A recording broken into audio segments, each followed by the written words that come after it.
Hello ladies and gentlemen, Richard here, the creator of the Top Hat Gaming Man, and as you can see I am now in the hot Mediterranean sun over at Malia Port in Crete in Greece, and I feel it's time once again to do a Patreon Q&A to thank the fantastic people who regularly fund and support this channel. So let's look at some of the questions I've got on my mobile device right here, if I can get it to work.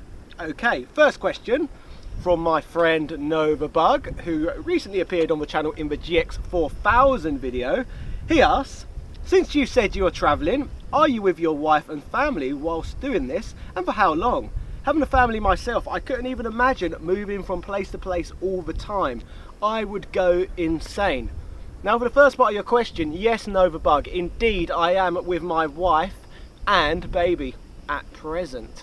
And with regards to going insane, I actually find myself in the opposite situation. I went travelling between 2016 and 2017 for a year, then came home for 2 years.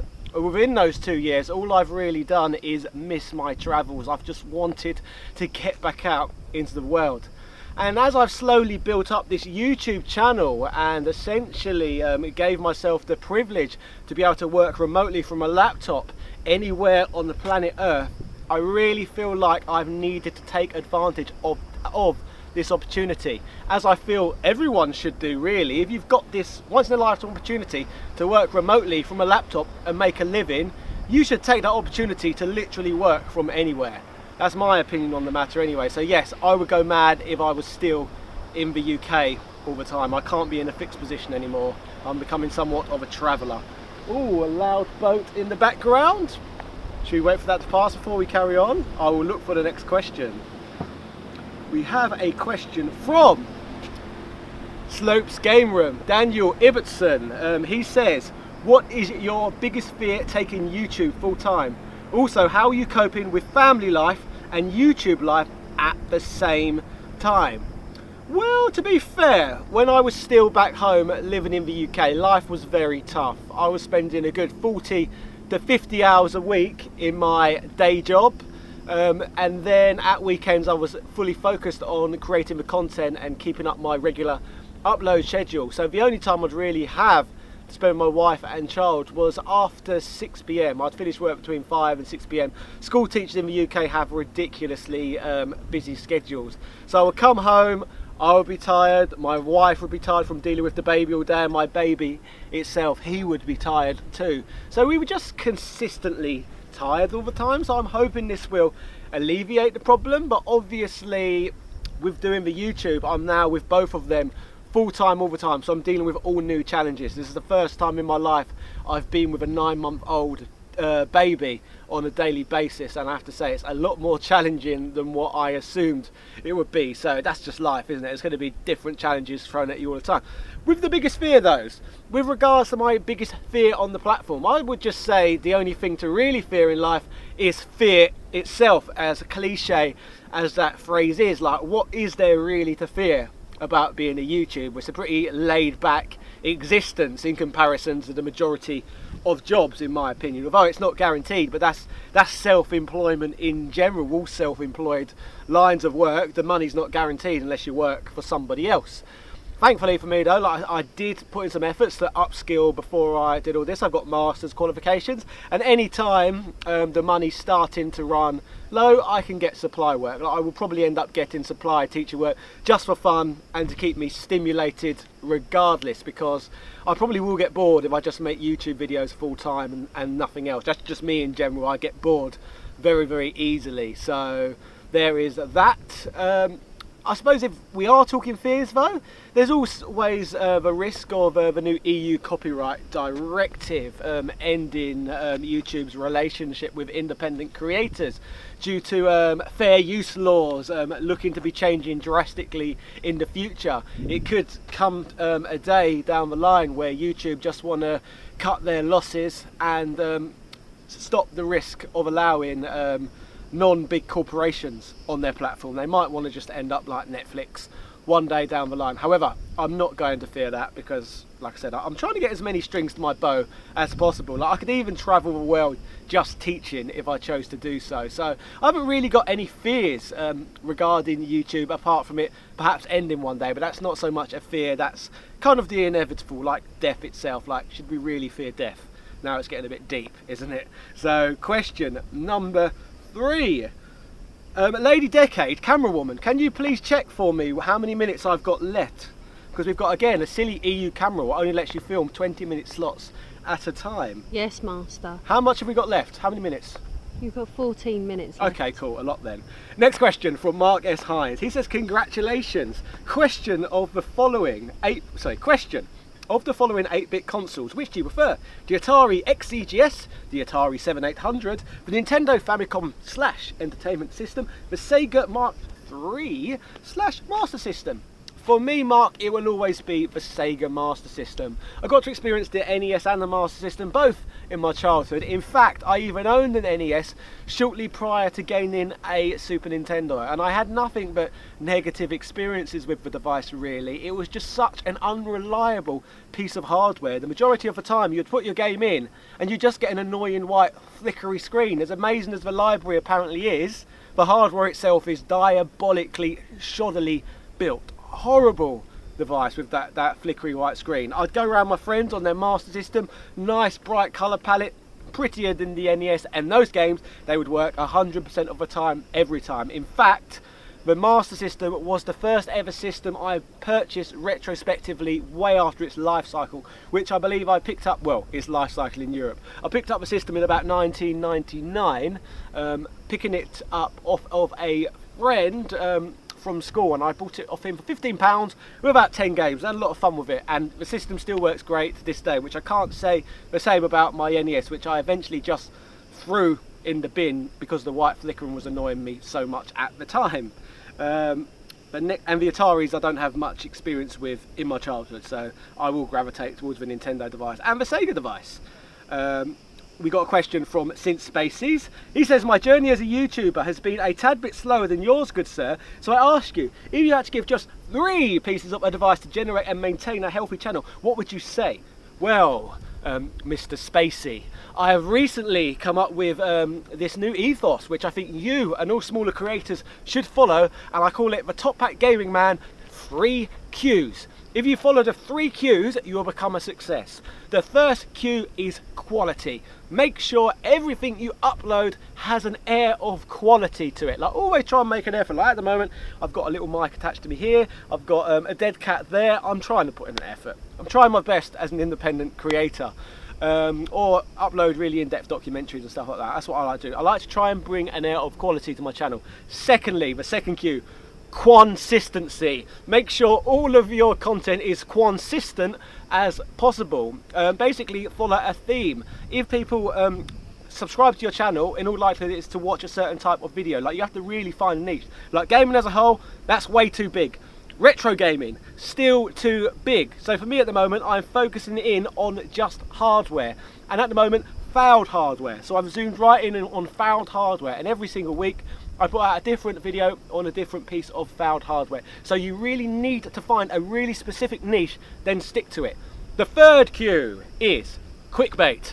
Make sure all of your videos look as clickbaity as possible, so that new people who have never watched any of your content before have a reason to check out your videos. For example, I often put a lot of boobies in my thumbnails, and the reason being for that, as all of the gaming magazines I used to read when I was growing up used to have that exact same marketing presentation to them. So basically, not only am I using a retro presentation, but I'm also using a useful presentation because I'm getting lots of hits on the videos. With clickbait as well, questions and exclamation marks. You need questions and exclamation marks.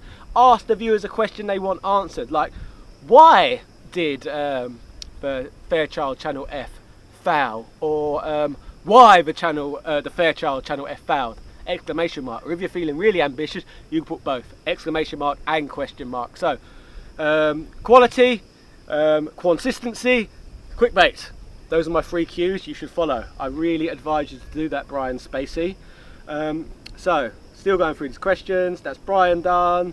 Mark done. I've got 2 more, I believe. Question from Sebastian Velez. Who, can you stop interfering, please? That's really irritating. It's hard enough to film in these conditions. Yes, Sebastian, your question is, Lady Decade, let's read it from the site. It says, thank you for addressing my inquiry during Top Hat Chat stream. What I've been genuinely intrigued and speaking with Lady Decade is if you all ever plan to take a holiday to Latin/South America, or even possibly cover any of the distributors or consoles. Some Spanish nations had Ariola Record distribute Sega Saturn to some Spanish nation in South America. There's quite a history on how some have Mega Drive and some emit the symbol from the system itself, or even the retro game collecting community in Colombia, which have a few YouTube videos I can link you to for reference of, mate. I do know out there.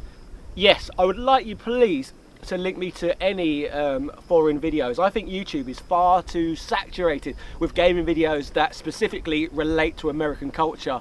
In that vein, I find YouTube extremely boring and one-dimensional, that all videos just seem to revolve around one country. You got a little bit out there on British gaming and Japanese gaming, but not that much else past that. So the more we can get about Colombian gaming and other smaller economies, the better, I suppose. With regards to your other part of the question, am I going to visit South America anytime soon? I'm sadly going to have to say the answer to that question is no.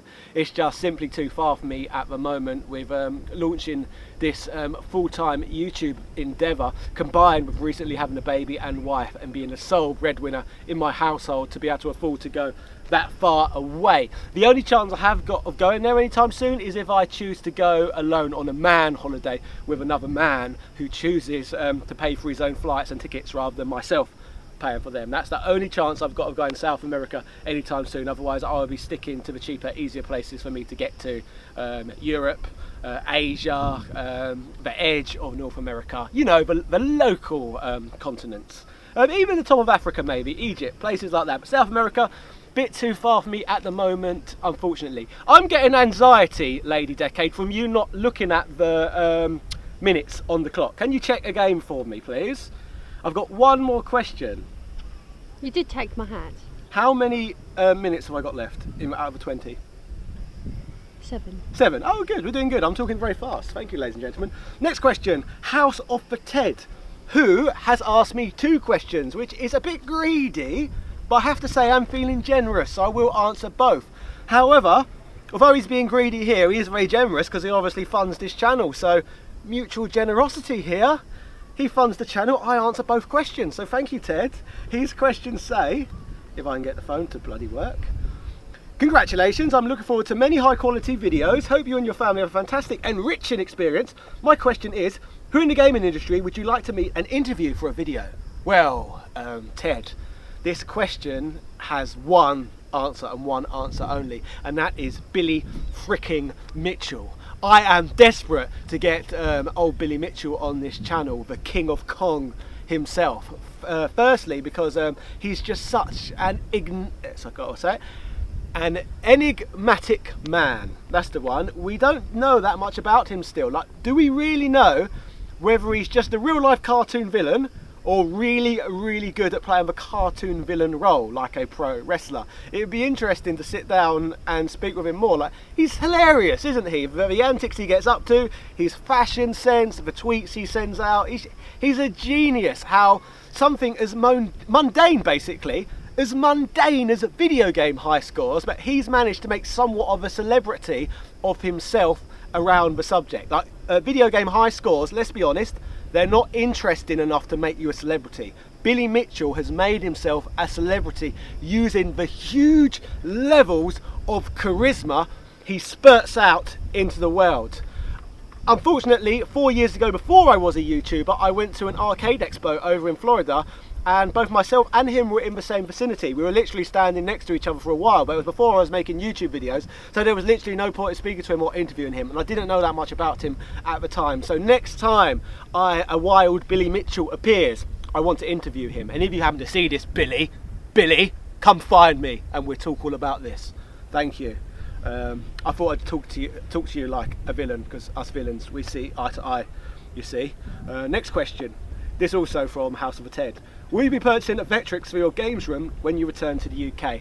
It all depends, doesn't it? I'm not really a collector anymore, but if I come across the hardware for a good price, I would love to procure one and add it to my collection. Unfortunately, I came across 2 on local buying and selling groups over the years, but auction houses got to them before me, and for some reason, both times where they purchased these Vectrixes off random members of the public, they posed as game collectors, which I found rather peculiar. Like, why do you need to lie to someone when buying something from them? If anyone can explain that to me in the comment section, I would love to know. But they basically went to these individuals and says, a Vectrix, I really want one of those, I need to add it to my collection, but they didn't. It was the local auction house both times. So if anyone can let me know why auction houses pretend to be collectors, I would love to hear about that. It's a question I would like you lot to answer in the comment section. So I think I've covered the questions from just about everyone, and I think I've gotten away with filming in this lovely location. So I would like to once again thank all of you patrons for continuing to help my dreams come true and allowing me to firstly work remotely from a laptop, secondly spend all my spare time with my family now, and thirdly being able to basically explore my passion of gaming even more frequently than ever before. I couldn't be asking for more. So if you donate as little as just $1 a month, you too can get involved in these Patreon Q&As. However, if you're feeling really generous and want to fund this channel even further, you can even receive producer credits at the end of the video, shout outs and other bonuses. So please go check out my Patreon page. I love all of you very much, simply for giving me the views and propulsion into this new world and existence. So thank you very much. Leave comments below. Leave the comments down below. Below. Cheerio. Born in London in '86, a stacho gent named Richard Parliament. He loves to wrestle, but he loves one more thing: handhelds round the world. He fights in his comments and he argues with fans. It's a problem no one understands. There's 2 things he loves, it's getting and handhelds round the world. Drinking fine wine, fighting fanboys, handhelds round the world. Top Hat Gaming Man.